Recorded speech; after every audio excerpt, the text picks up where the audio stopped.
Welcome back, race fans, to another episode of Buckle Up, an ultra running conversation. Mandy, how are you doing? Doing well, Brian.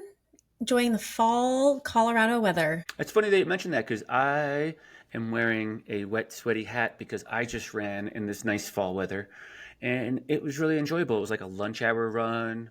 I had about an hour. Actually, had 55 minutes, so I had to scoot along and get some trail time in, and it was a really enjoyable afternoon. You're right, here in Colorado. It's a pretty nice day. It is. For all of our fans listening, if you also said ooh after he said he's wearing his sweaty hat, I did too. So we all said ooh together. Hmm. I was looking for lip gloss before our recording, and Brian was talking about his sweaty hat. Isn't this such a fun sport? You've all worn sweaty hats. Come on now. Don't get all grossed out about a sweaty hat. I'm just dressed up today. I'm not in my ultra on brandness. But I'm yeah, I got out for a leaving. little run.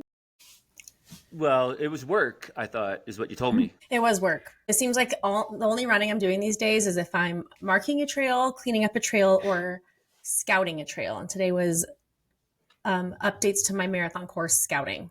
But That's it's funny cool because work. that's been my workouts lately as well. I'm trying to scout for a turkey trot here in town. So today's run wasn't that. It was on a trail, and I didn't have to keep seeing if I was going to be short or long on my 5K, which has been elusively just troubling me. I cannot get to okay exact. I'm a little over, I'm a little under. I add a little bit, I take a little off. I'm still like zero point zero 0.08 miles off, which is fairly significant in a 5K. That's funny. It is significant in a 5K. And to all of our listeners, if you've ever run a 100-mile race and it ends up being like 105, 103, 106, I would guess most of the time it's not because the race director is trying to be cruel. It's because most of the time it is just damn impossible to get it to It be just works exactly. that way. It just It just works. works that way. And if you have to like try to maneuver around a course to get it exactly 100, it's like, F it. This is what it is. They're running Yeah. 106. Well, I'm pretty far in the process, or pretty far back in the process, Mandy, and I know you have experience with this firsthand. So I am trying to scout my course so I can dial it in and then use the GPX file to apply for all the permits with all the people that are involved with the course itself. So I'm trying to get the course dialed so that at least I could start the permitting process. And it may not happen before Thanksgiving. We'll find out. Who knows? Yeah, Luckily, it's only a 5K. It's only one little road closure that that's a back road and has access around it. So it's not like we're cutting off main street access to anything. you're cutting it close. It gave me like, I wanted to throw up a little bit when you said pulling permits because I've pulled so many permits this year. I don't want to pull Mm. any more permits. I'm all done. But I'm happy to help you if you need help. Hey, today's guest is Andrew Kelly. He is I think he's a Brit, if I'm not mistaken, but he's living here in the stateside. He has been tearing up the running scene with my friends down in the Florida Panhandle area, as well as all over the United States. I think he did Badwater this year. I saw on Instagram, and we have some mutual friends. We haven't had the conversation yet, so I'm really excited to kind of get to know him a bit better and hear his story and hear about his why. Mandy, what's your connection to Andrew? So this is just when we talked yesterday, Brian, about him being in Florida, hanging out with your friends. It shows how small this big ultra running world is because I met Andrew. He reached out to us several years ago. It was probably the first year I put on Wild West Relay. So I don't know what year it is right now. A couple years ago, reached out and said, "Hey, I want to solo your relay." He was trying to find a 100-mile race in the US in the month of August. And as we all know, Leadville was like not happening because this was 6 months before. He was like, "Okay, I didn't get into Leadville. I can't find any other 100 that has any openings. Can I come and run 100 miles of your relay?" So he did. And he ran the first half from Fort Collins up into Woods Landing in Wyoming. And it was the craziest experience. I'm sure we'll talk about it when we chat with him. It was just a lot of fun. But I remember feeling like he was so unique and different, and that experience with him was so fun. But then even afterwards, like watching his social media was just so entertaining, and he's one of my favorite Instagram accounts to go to because it's, spoiler alert, either running ultras, traveling, you never know where he's going to be running at. There's a lot of snake encounters and reptile videos. He's also a very big meat eater. So that just sums up this guy. And he has a great taste in music. We're going to talk about it because I love watching his reels. Like they're always perfectly timed to music. So that's how I know Andrew. And it's just been fun to follow his adventure and watch him show up and run races with other people that we know in the sport. But I'm excited to hear from him and hear how his year has been, because it's been crazy. Yeah, thanks for tuning in, guys. Really excited to hear about Andrew's journey. Coming up here in a minute. He is actually in the waiting room right now, so we should let him in. But really excited to hear about his journey to Badwater, to your relay, to maybe he was doing some sort of project for 100 miles a month and needed to get that August one in. So either way, excited. Thanks for listening. Thanks for tuning in. If you have a guest that you think would be a great story for us, hit us up in our DMs, follow us on social, whatever it is. Get a hold of us. Let us know who that guest is. We'd love to have him on the show. Thanks for listening. Thanks for tuning in. Like, subscribe, share, and comment often. Thanks.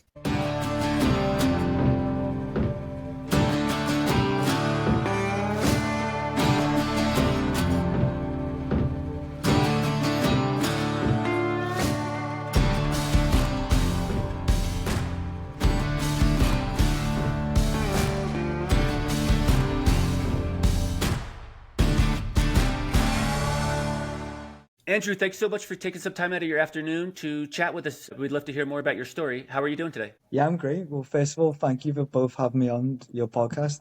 I really appreciate it. And thank you for taking the time out of your day to have me on. So yeah, my day's great. How's your day? Good. We just talked about, we both got out for time. I got out for a baby run. Brian went out for a run. Did you run today yet, Andrew? Yeah, so I got 17 miles in today, just every day running. So I usually run between like 10 to 20 miles a day. Wow. I don't know if Mandy and I together ran 17 miles today. Probably not. I'm going to guess no. I ran 6. So I'm sure she didn't run 11. Nice. Okay. Yeah. So I'm going to go back out and get some more after this then, apparently. So that's fine. But just teasing. Andrew, that's a great segue into like this run streak that you're going on. But let's back up a second and talk about how you found yourself in this run streak, in this ultra running world. Tell us a little bit about your history with sport, growing up. Was it something you've always done? Where did this come about from, and how did you find yourself here? So I basically first started running in like 2019. This was like all before like the COVID era. So I was like very inconsistent with my running. I'd run maybe like a few times a week. Then I started like building up, and then I started running like 6 times a week. So I'd run Monday to Saturday, and then on Sundays I'd go on a bike in my garage. I'd go on a stationary bike. And then I started doing that for multiple weeks, and then obviously COVID happened. And then before COVID, I used to like go out partying.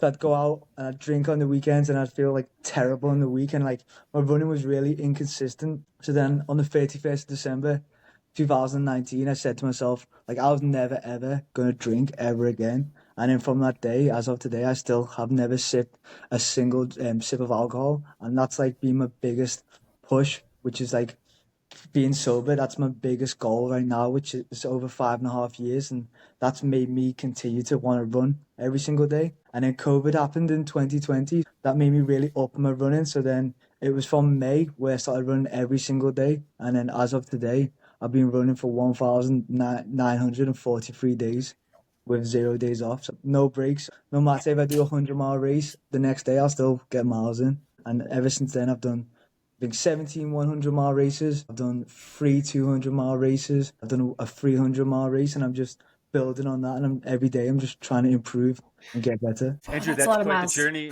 That's a lot of miles, and that's quite the journey.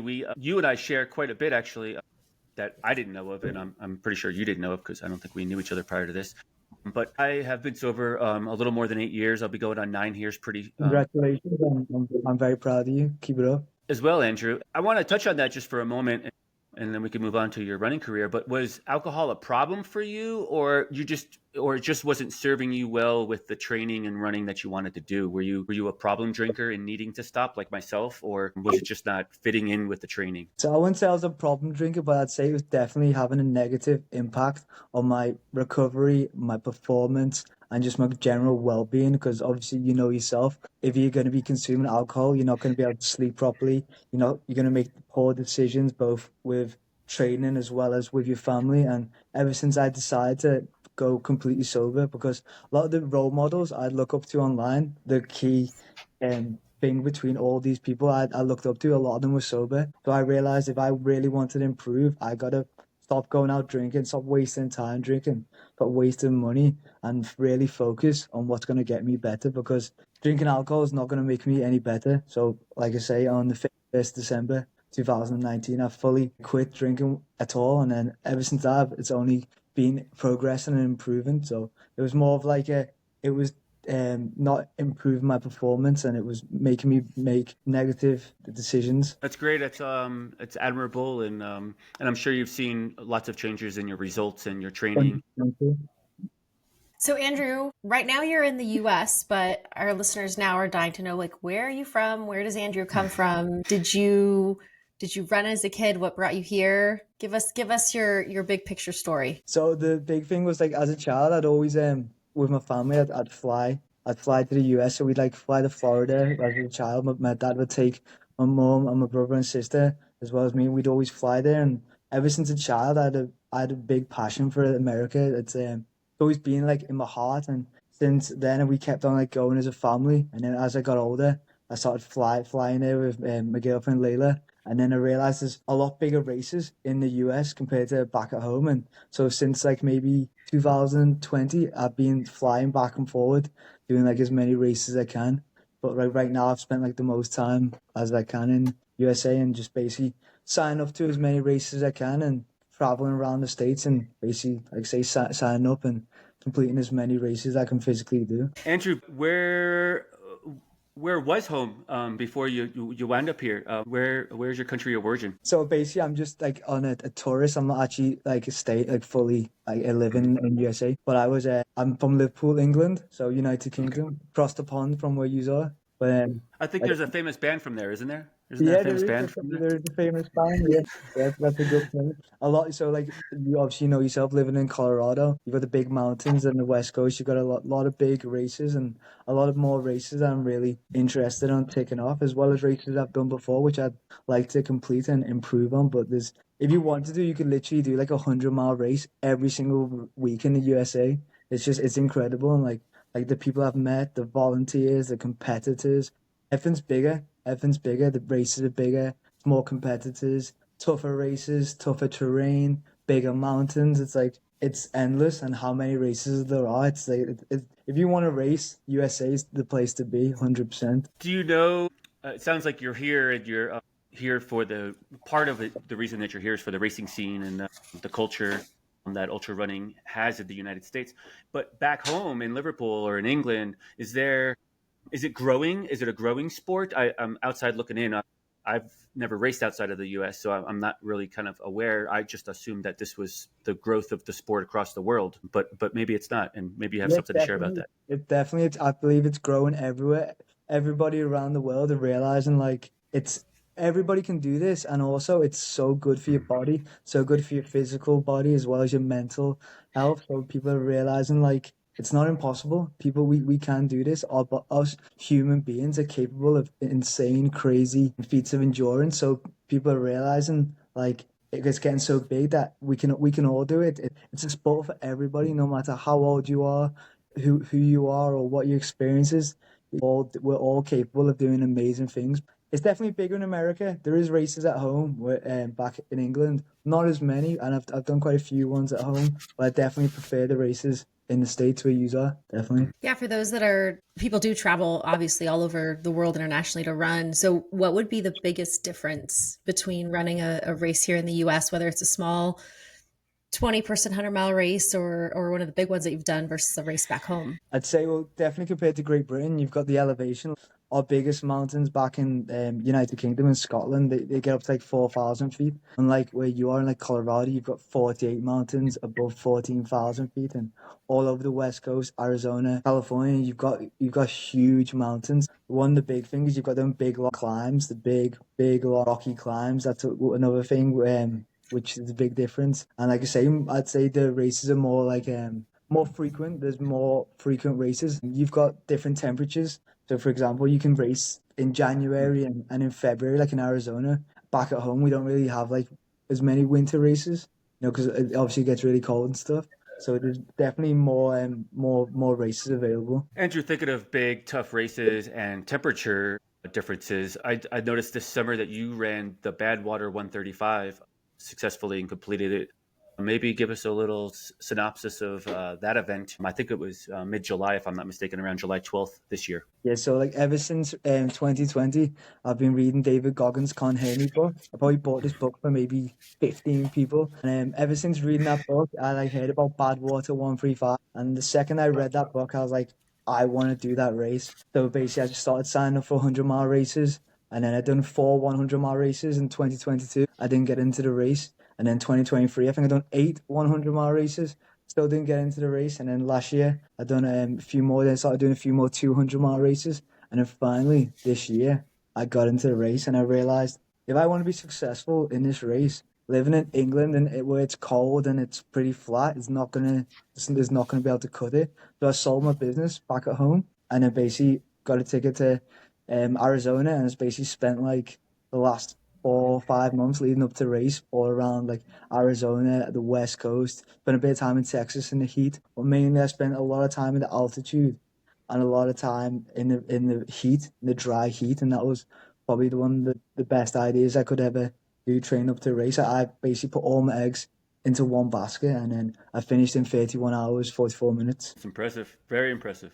Thank you, sir. How did you handle the heat well then? I mean, you, like the lead up was perfect that you survived the heat, obviously. I felt great in the heat. Like I'd been living in a van for the previous 2 months in Arizona, and I feel like every single day I'd just live in the heat and like just going to on that. Well, like when I stood in that start line, it was I think it was 115, 116 degrees. It didn't even feel like hot to me. It just felt this is how I train. That's kind of cool. That's kind of cool then. It wasn't even that hot. Day. It's just normal.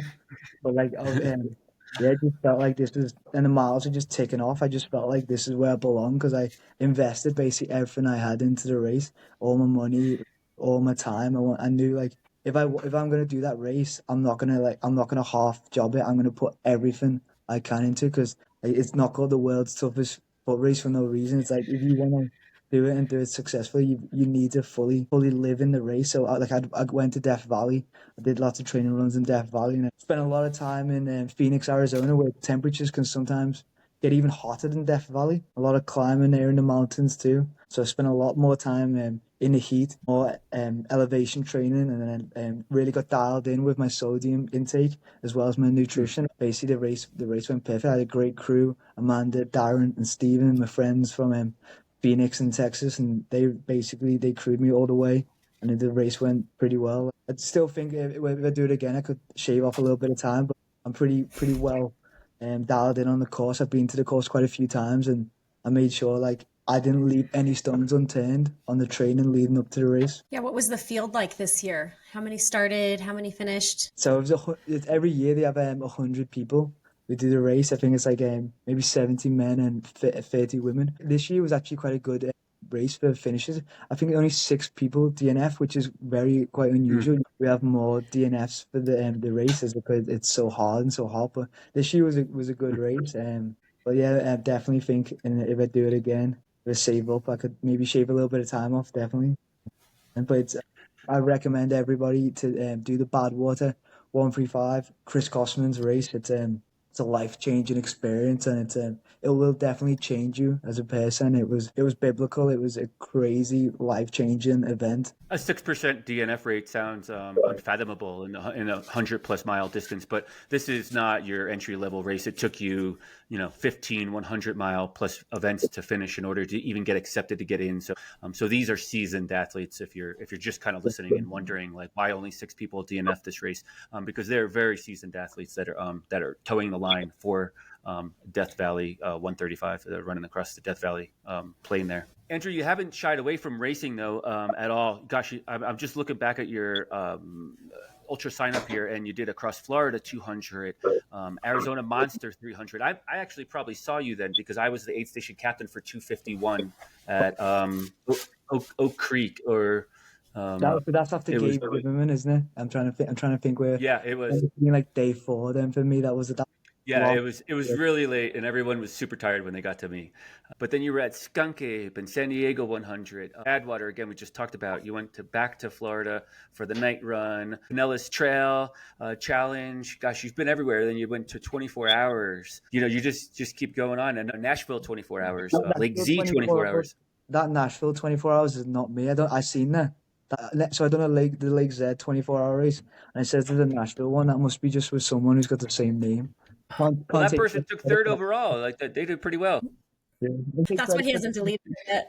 It's upping your ultra sign up score. I have to work out how to delete that one. Yeah, all the others are pretty straight on. Roughly 1,200 days or so, more than 1,200 days of running. What is that? I don't even know what that math is. Is that 4 years? Is that for? 1,943 days. So it Oh, worked out like over 12 miles every single day for 5.5 years. since the December 31st So sobriety journey as well? I think it was like May. It's like May 2020 was when I fully dialed into 0 days off. So May 2020, I think like the 24th of May it might be. But yeah, so that was the official day where 0 days off. So regardless, like if I finished a 100-mile race in the evening, that same day, because I started the race. Say I started the race on Saturday and I finished the 100-mile race Sunday evening. Even on that Saturday, I'd be out there getting more miles in because that's just what I've trained my body to like never ever quit and to always keep pushing forward regardless of how much like pain or how sore I feel. I will like there's no stopping me. So accumulation. So some days I might have only ran like 2 miles, and other days I've ran 120 miles in that one day. Accumulation across the whole period of time, it's over 12 miles if you divide 1,942 by, yeah. And Andrew, how has your body been holding up with all these miles? You seem like you've been doing the streak for 5+ years, so it must be successful.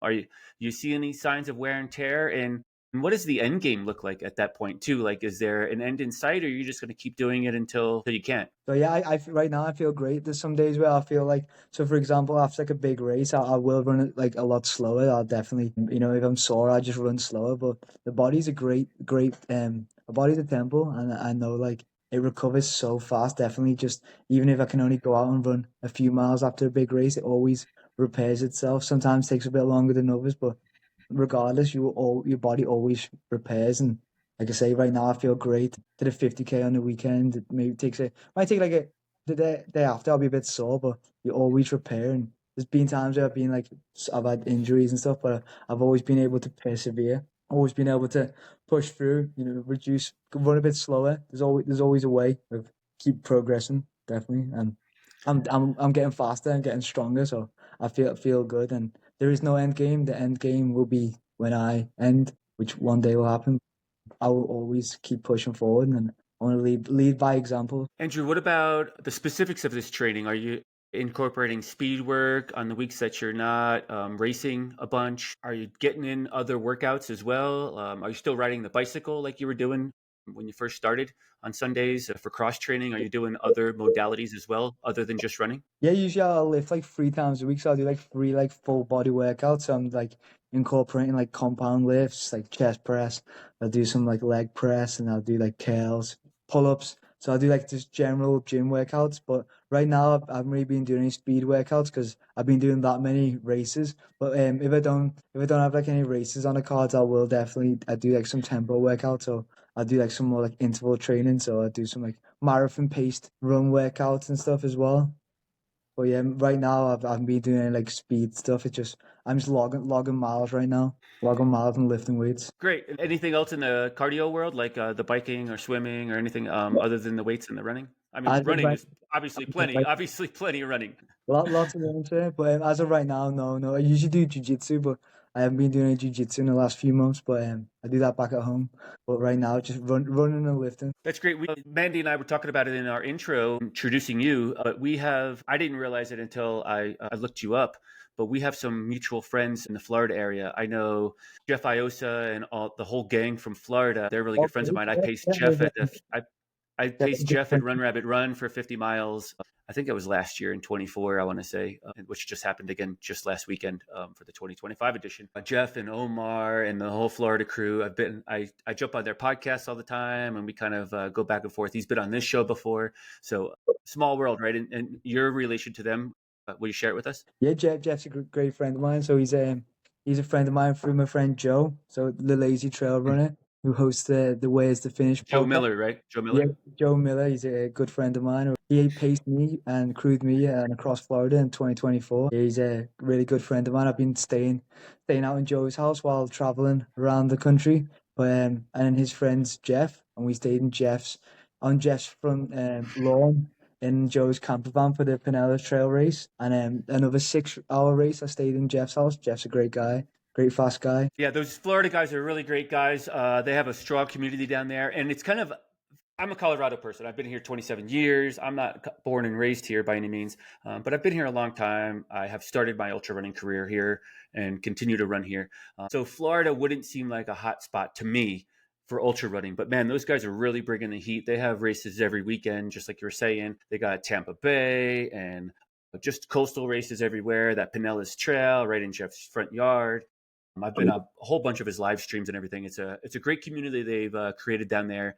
I'm in a place that's not that likely of a ultra running community. That wouldn't seem like the likely suspect for the community. Yeah, definitely. I've made lots of friends out there, and everyone out there is such good people, good volunteers. Everyone's really kind and good people. Definitely that crew down in Florida. I highly rate everyone here. Where are you at now, Andrew? Are you? I thought maybe you're in Texas. Am I correct with that? Oh no, so basically I flew back home. So I flew back home for a week. So right now I'm just back in Liverpool. But I've been staying I've been staying in Ocala. I've been staying in my friend Joe's house. Joe's been looking after me and Layla, my girlfriend. We've been staying in his house for a little bit, which is he's been very accommodating and great southern hospitality for us.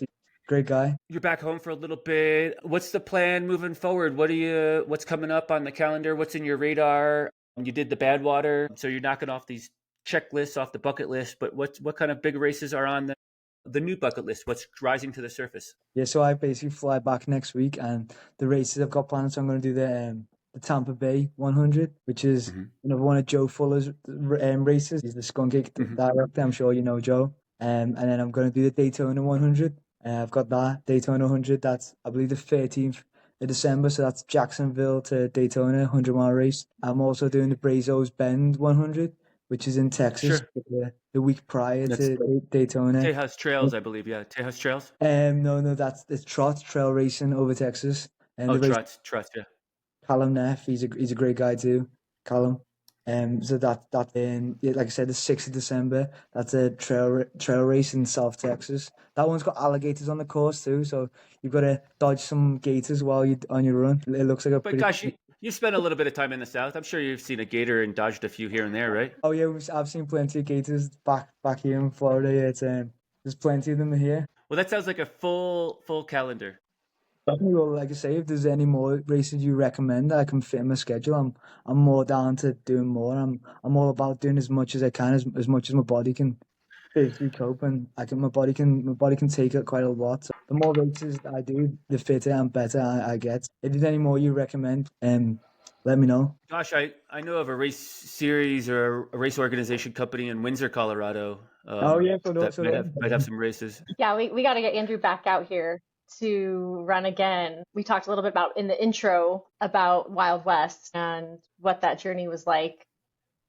Yeah, did you ever come back and do that again? That's such a different event for you. Like the level of support was very different at that race for you. Yeah, so with that race, what happened was I was trying to do 4 100-mile races in 4 weeks in 4 states. So I had one in Montana, Crazy Mountain 100, which I didn't finish. And then I had a race in Texas, the Habanero 100. Then I had another race in Missouri, the Bad Dog 100. I needed to find a 100-mile race on the weekend between them races, but I couldn't find any. So I emailed Mandy, or it might have been Sean, and they were like, okay, we got the 200-mile race, but I was like, I can't do the 200-mile race if I'm doing all the 100-mile races. And they were like, you can do a section in the 100-mile race. So I was like, yeah, I'll do that.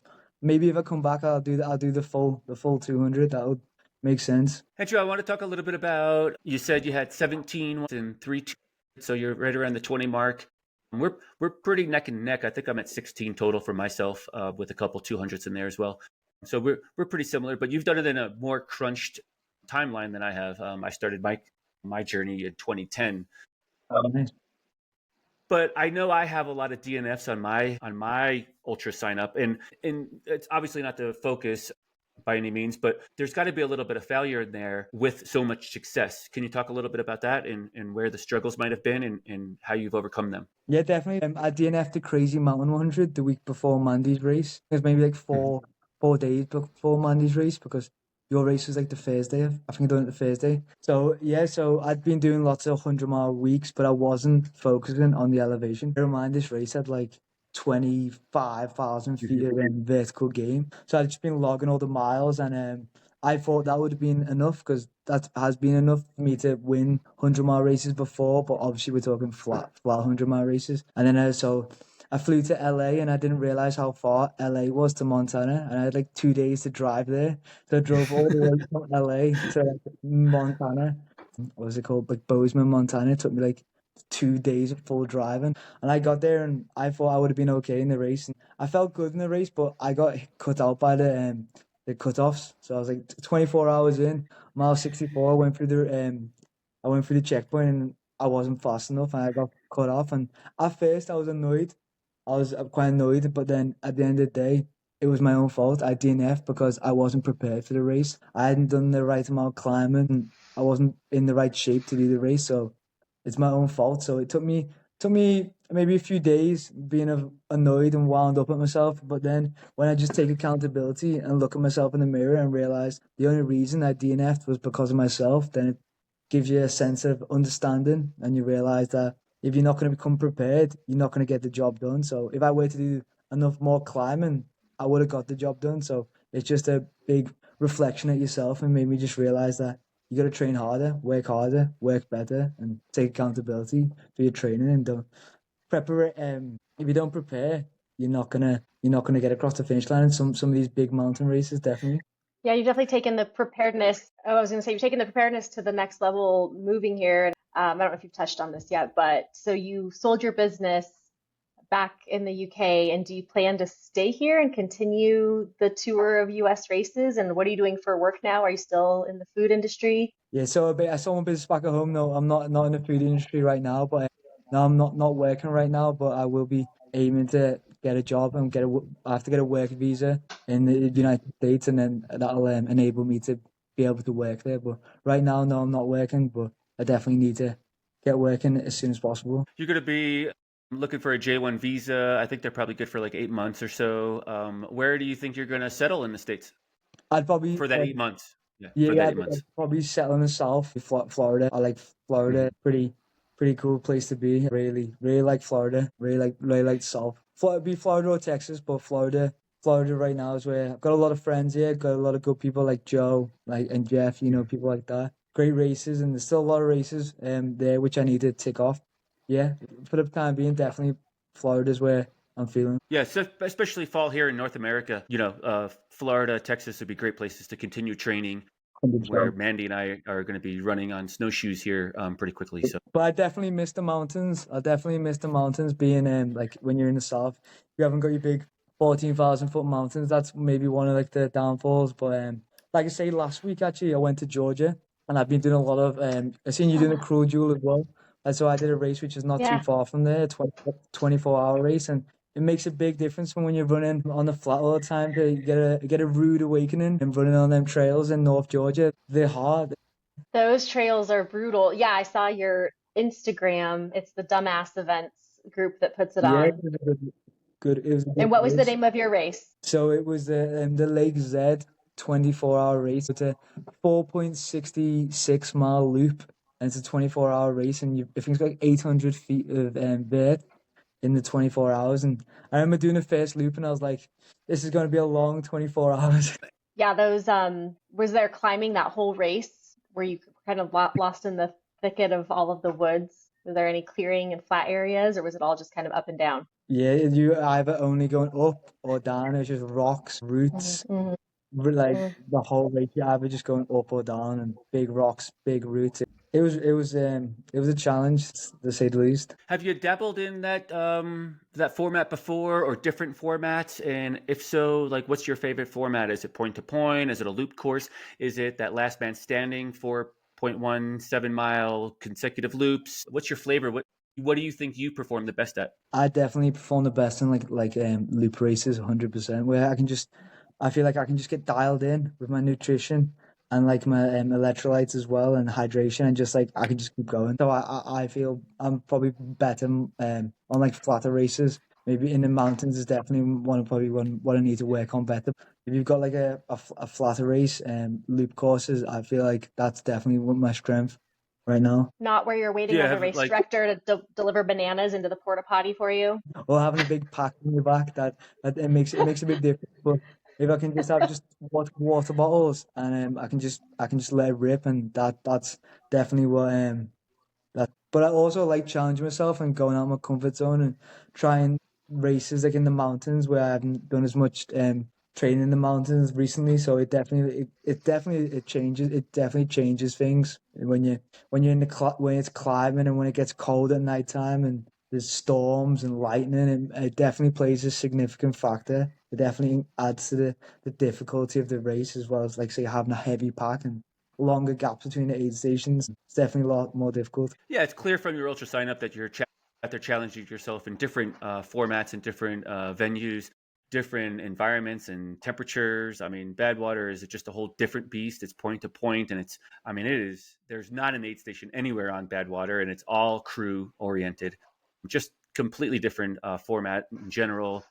But if you favor the looped courses, it's probably easy for a crew to get in there with just one person and set up a table, set up your chair, and do your thing right on a loop course. So yeah, we each all have our flavors of what we enjoy, and yeah, it sounds like that's working for you. Yes, sir. I definitely like the hot races. I've noticed that my body deals pretty well with the heat. I've got it pretty dialed in well, where I know how to cool myself down. I know like how to keep on top of my electrolytes and hydration and nutrition, so that when it comes to the hot races and definitely the desert races, I feel like that's one of my strengths as well right now. And Andrew, you're not afraid of snakes in the desert? Oh no, I've got snakes back on. I've had my fair share of dealings with snakes now. Me and snakes get along pretty well. Liverpool doesn't seem like a snake haven, but apparently there's In my garage. A lot. Yeah, not So like if you're a park, just in my garage. Yeah, so if we have any listeners that are really afraid of snakes, just be warned before you go to Andrew's Instagram, because there are some very large snakes that make appearances. I've been entertained by those videos myself. Like, it's just fun. You're handling a snake 1 second, cooking a giant steak, and then out running 26 miles on a Tuesday afternoon. That's right. Appreciate it. Well, cool, colorful resume. It's been an awesome year. It's been fun to watch all of the races, and I think it inspires people to get outside of it. It's inspired me to think outside the box, go experience different races, and, like you said, do the things that you're not the best at or that are outside of your comfort zone, and find a new comfort zone. Do the things that you're not good at. 100%. That's definitely how we grow. And Andrew, thinking of looped courses, Mandy and I were just talking offline via text message the last couple of days about across the years in Arizona on the new year. It's a 2.5 mile loop around a baseball field. We just run that for like 6 days or so.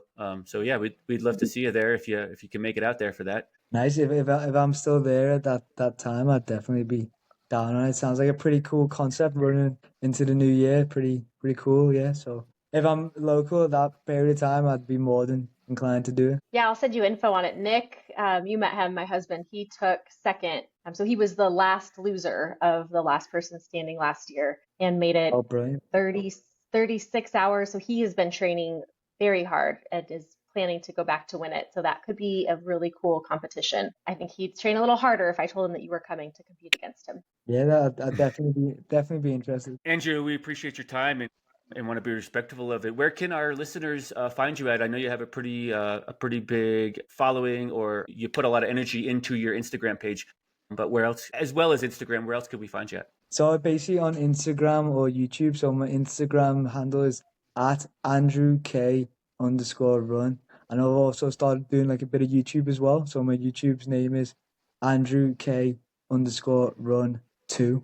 So basically the same, just with a 2 at the end. And number 2 or TOO? Number 2. Okay, number 2. Excellent. Definitely check out those channels if you're interested. I'm going to follow along. It seems like you got a lot of great content on there and mixing it up. We'll look forward to catching up to you at all your future races and wish you the best of success in your journeys across America and running. Likewise. Well, thank you again for having me on, and keep up the good work. Keep smashing all the content out. You're doing a great job. You too, friend. Thank you.